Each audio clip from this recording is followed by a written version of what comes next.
ప్రభువునందు ప్రియమైనటువంటి దేవుని బిడ్డలారా, మన ప్రభు అయిన యేసుక్రీస్తు నామములో మీ 50 మందికి నా హృదయపూర్వకమైన వందనాలు తెలియజేస్తున్నాను. దేవుని మహాకృపా కరుణ కటాక్షాల బట్టి 8 మాసాలు దాటుకొని 9వ మాసంలో ప్రవేశించి ఉన్నాం.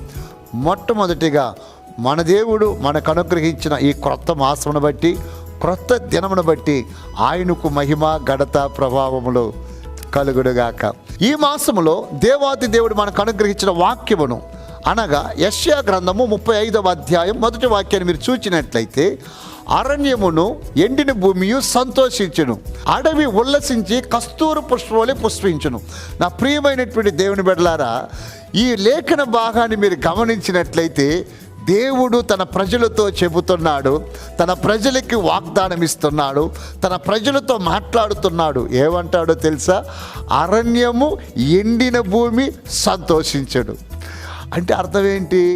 అరణ్యము వంటి మీ జీవితము, ఎండిన భూమి వంటి మీ జీవితము ఈ యొక్క దినమందు ఆ మాటలను పురస్కరించుకుని విశ్వసించే మీ జీవితములలో ఫలించి కస్తూరి పుష్పం వలె పుష్పించి అది పూసి మీ జీవితాలకు ఆనందాన్ని కలుగు చేయను. నిజముగా అరణ్యము అంటే ఎలాంటిది మీరు గమనించినట్లయితే, ద్వితీయోపదేశకాండం 8వ అధ్యాయం 15వ వాక్యం చదువుతున్నప్పుడు అరణ్యమును గూర్చి 3 కార్యాలు తెలియచేయడం జరిగింది. ఒకటి, అరణ్యము అనున్నది తాపకరమైన పాములతో నిండి ఉన్నటువంటిది. రెండవది, అరణ్యము అనేటువంటిది తేళ్లతో నిండి ఉన్నది. మూడవది, అరణ్యము అనున్నది నీళ్లు లేని ఎడారి అయి గొప్ప అరణ్యము అని ద్వితీయోపదేశకాండం 8:15లో మనం చదవగలుగుతాం. అప్పుడు నీ అరణ్య జీవితము, నీ ఎండిన భూమి సంతోషించును అంటే అర్థం ఏంటో తెలుసా? ఇప్పటి వరకు ఎలాంటి పాముల వంటి వారు నీపైన విషం గక్కారు, ఎటువంటి తేళ్ళు వంటి వారు కొండెములు చెప్పుతూ కొండెముతో నిన్ను పొడిచారో, ఎటువంటి నీళ్లు లేని వాతావరణంలో దప్పికతో నువ్వు కనబడుతూ ఉన్నావో, ఆ వాతావరణం అంతటిని మార్చి నీ అరణ్య అనుభవాన్ని దేవుడు ప్రశస్తమైన జలములను వర్షింపచేసి అరణ్యము వంటి నీ జీవితాన్ని ఉల్లసింప చేయబోతూ ఉన్నాడు. నిజమే కదా? 8 మాసాలు దాటుకున్నాం.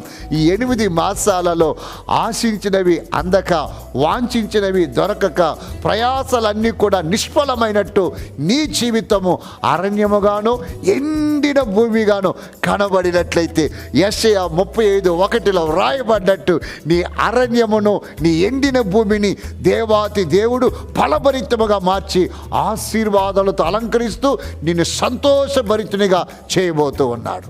తప్పనిసరిగా ఒక్కసారి మీ బైబిల్ తెరిచి యెషయా గ్రంథం 35వ అధ్యాయం 1వ వచనాన్ని తీసుకొని, ప్రభువా, ఈ వాక్యమును బట్టి నా అరణ్య వాతావరణాన్ని, నా ఎండిన భూమి లాంటి జీవితాన్ని నువ్వు మారుస్తున్నందుకు, నన్ను సంతోషింపచేస్తున్నందుకు స్తోత్రమని చెప్పండి. నిశ్చయముగా ఆ ఆశీర్వాదాన్ని ఈ దినమందు మీరు సొంతం చేసుకుంటారు. ప్రార్థన చేసుకుందాం. Let us pray. మహాపరిశుద్ధుడు వగు తండ్రి, మహోన్నతమగు దేవ, అరణ్యమును ఎండిన భూమియు సంతోషించును అని వ్రాయబడిన మీ మాటల ప్రకారం అరణ్యము వంటి వాతావరణములోనూ ఎండిన భూమి వలె నానా దప్పికతో కనబడుతూ తృష్ణతో ఉన్నటువంటి నీ దాసులకు, నా ప్రేక్షకులు సంతోషించినట్లు వారి అరణ్య వాతావరణమును, ఎండిన భూమిని మీ ఆత్మీయ జలములతో తృప్తిపరిచి వారు సంతోషించినట్లు ఈ దినమందే ఆకాశపు ఊటలను మీరు తెరచినందుకు స్తోత్రాలు చెల్లిస్తున్నాను. దీవించి నా ప్రేక్షకుల యొక్క అరణ్య వాతావరణాన్ని మార్చి మేలుతో నింపి మహిమందమని యేసు క్రీస్తు యొక్క దివ్య నామములో ప్రార్థించి వేడుకుంటున్నాను తండ్రి. ఆమేన్. మన ప్రభువు అయిన యేసుక్రీస్తు నుండి కృపా సమాధానాలు ఆయన మేఘారుడై మధ్యాకాశంలో ప్రత్యక్షమయ్యేంత వరకు సదా తోడై నడిపించునుగాక. ఆమేన్.